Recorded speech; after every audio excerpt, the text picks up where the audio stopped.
الحمد لله رب العالمين الرحمن الرحيم مالك يوم الدين إياك نعبد وإياك نستعين اهدنا الصراط المستقيم صراط الذين أنعمت عليهم غير المغضوب عليهم ولا الضالين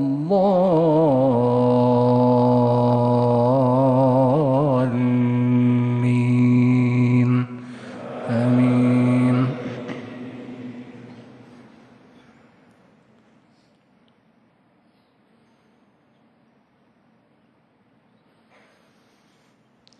ألم تر أن الله أنزل من السماء ماء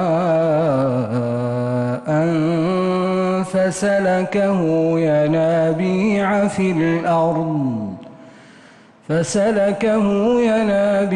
في الأرض ثم يخرج به زرعا مختلفا ألوانه ثم يهيج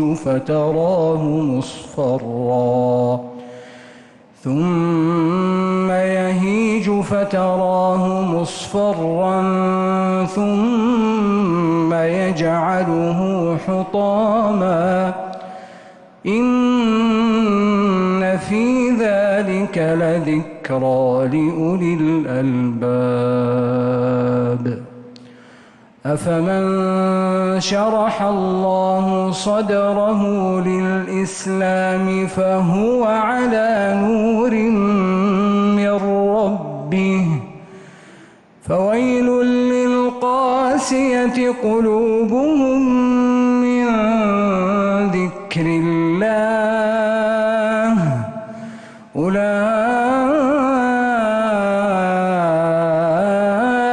في ضلال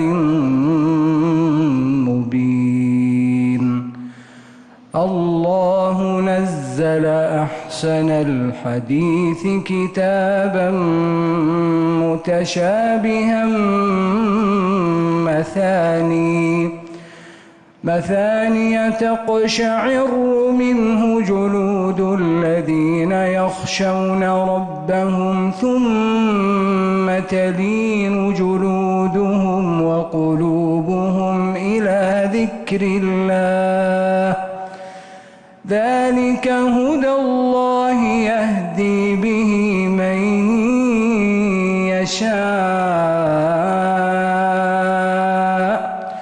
ومن يضلل الله فما له من هاد. أفمن يتقي بوجهه سوء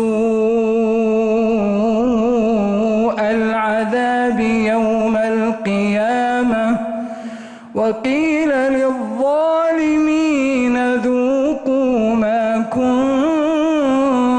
كنتم تكسبون كذب الذين من قبلهم فأتاهم العذاب من حيث لا يشعرون فأذاقهم الله الخزي في الحياة الدنيا ولعذاب الآخرة أكبر لو كانوا يعلمون. ولقد ضربنا للناس في هذا القرآن من كل مثل لعلهم يتذكرون قرآنا عربيا غير ذي عوج لعلهم يتقون. ضرب الله مثلا رجلا فيه شركاء متشاكسون ورجلا سلما لرجل هل يستويان مثلا الحمد لله بل أكثرهم لا يعلمون إنك ميت وإنهم ميتون ثم إنكم يوم القيامة عند ربكم تختصمون. الله